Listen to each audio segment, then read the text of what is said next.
Chaim, Chaim Ibracha. The blessings and to life and to blessings. So what's life? The light of God is what gives us life. The light of God is life.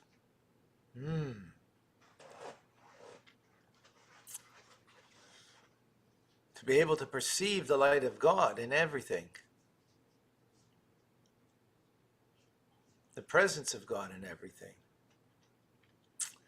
Sometimes the presence of God is openly revealed. Holiness, like a mitzvah object, like a Torah scroll, is holy. And because of its holiness, therefore, there's a very stringent restriction on how you deal with it. So you deal with it in an honorable, holy fashion. And then there are things like a cup of coffee. There's also life from God, but it's not direct, holy. Klipa that covers over it, a shell that covers over on the holiness. And it depends on us, depending on us, how we use it will dictate what kind of vitality. Do we use it in an elevated purpose, in a part of our divine mission, or not, or a debased way?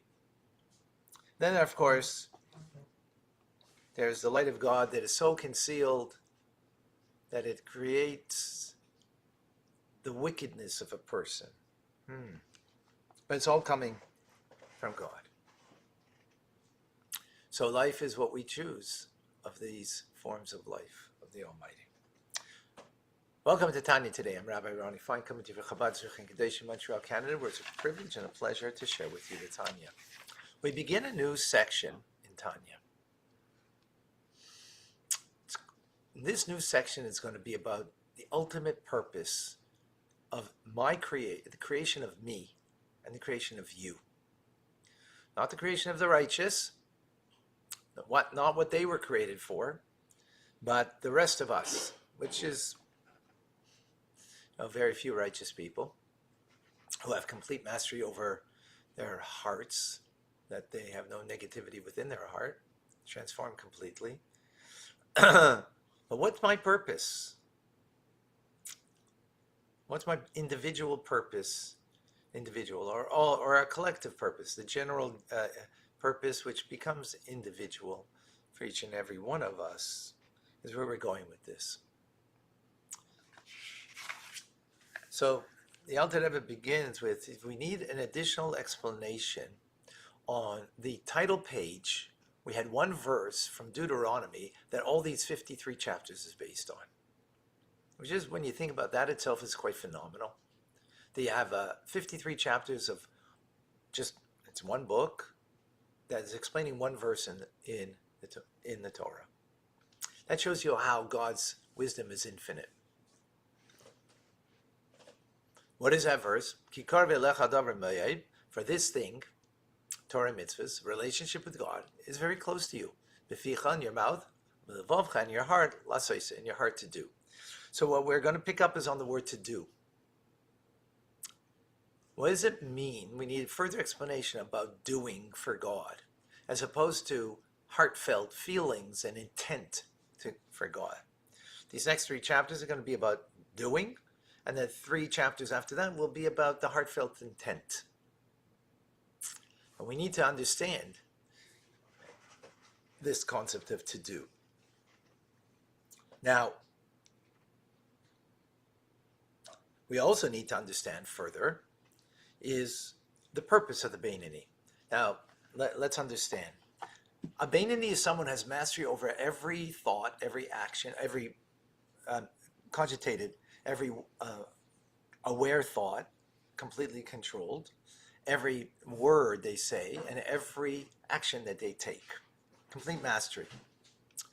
So that means that they have to defeat their animal instinct every time. So whenever a negative thought comes about a loved one that is just, feeling frustrated about them, and you have a negative thought, the Beinoni pushes it away because it knows that it's coming from the animal soul.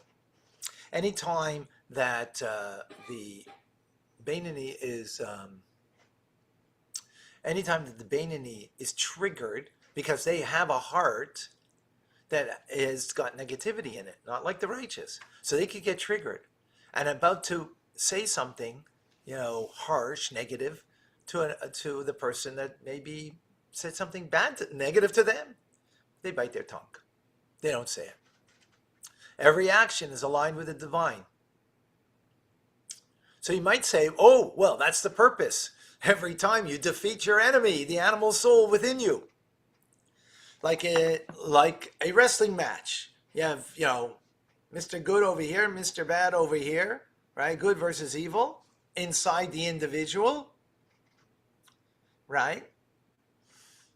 And therefore, every time you defeat, that's an amazing. What a purpose a person would have that every time any negative thing comes within them, within their consciousness, they're able to defeat. Says the Alter Rebbe, that's not the purpose of the Beinoni. It can't be. Why?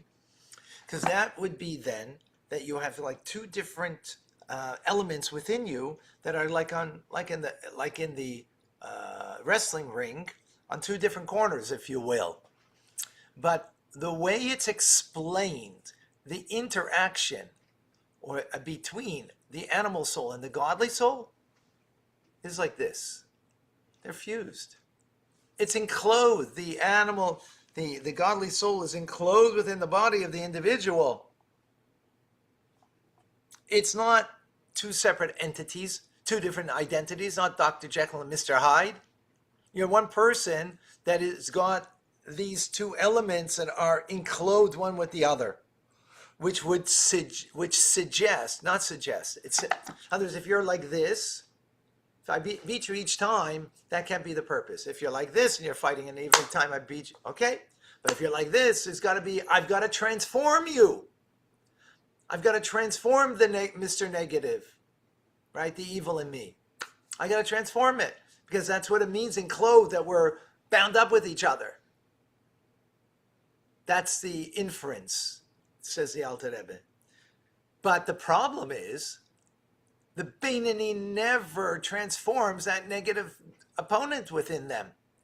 Because they're not righteous, so they can't transform it. All they can do is defeat it each time. So there's got to be something more. There has to be something transformational over here. It can't be something just defeating. Which we'll explain, which we will eventually get to. So those are our two questions, working questions. Says the Alter Rebbe, to explain this, we are going to quote from the Zohar, from Mystical Teachings, of a comment made by the Yenuka. Yenuka is this prodigy child, quoting from King Solomon in Koheles and Ecclesiastics. King Solomon says, a wise man's eyes is in his head.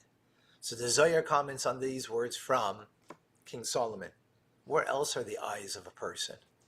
Only the wise have them in their head. I also have them in my head, right? So what does it mean? It means to say that a wise person doesn't go 4 cubits with their head not covered. Why? Because the Shekhinah, the divine presence, is upon their head. So their eyes, meaning eyes means, where do your eyes go? Where your concern is. With what you're concerned, right? If you're concerned with your prayers during davening, so your eyes are on the book because you're concerned with the prayers. If you're concerned with, what's going on in the congregation, so your eyes are, on people in the congregation. Your eyes go where your concern is. So the concern of a wise person is to make sure that the Shekhinah, the divine presence of God, is overhead, and therefore he doesn't go barefoot. So therefore, every wise person has their interest, their concern, meaning and furthermore their speech and their actions, in order that the presence of God should be overhead, should encompass the individual. What does that mean? That there should be light there. How do you make light? How do you bring light? That means you need to have a wick that creates a light. And that wick needs now oil. It needs something that will create a light. You need the wick and you need oil. And King Solomon says that there be no lack of oil overhead. In other words, you need a lot of oil in order to go through the wick, and the wick then will create a light. That's all a metaphor, of course. We're going to break down the metaphor tomorrow specifically, but what the oil means, it says now, is good deeds, mitzvahs. You need lots of good deeds. You need a lot of mitzvahs in order that you go through the wick, which the wick, as we will see, will be the body of the individual who does the act of the mitzvah, and that creates the light of God overhead over me. So a wise person is constantly aware that they have the empowerment to create this light of God over them. So therefore they're constantly seeking a mitzvah so that God's presence and God's connection with me should be consistent, constantly overhead, encompassing me. That's it. Tomorrow we're going to go into the metaphor, into the details of the metaphor, which is this is a fascinating metaphor, and this will bring us to understand the purpose of the Beinoni, right? It can't be merely that you're always struggling. There has to be something transformative in the individual. What is it? It will be what the ultimate purpose of creation is, which we're going to have to wait to see what that means.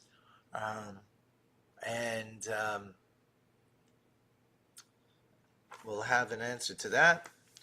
We'll have an answer, then together it'll come to the answer of that one verse that these 53 chapters are based on the word to do. What does it mean? Why is that so important? So unique about Judaism is that it's a faith of doing actions as opposed to heartfelt, intent, meaningful feelings, and so on. But the action is the key. But we're going to have to wait for that. It's coming. Any questions? Okay, amazing. All right, Rambam coming up. We'll continue this tomorrow. Thank you.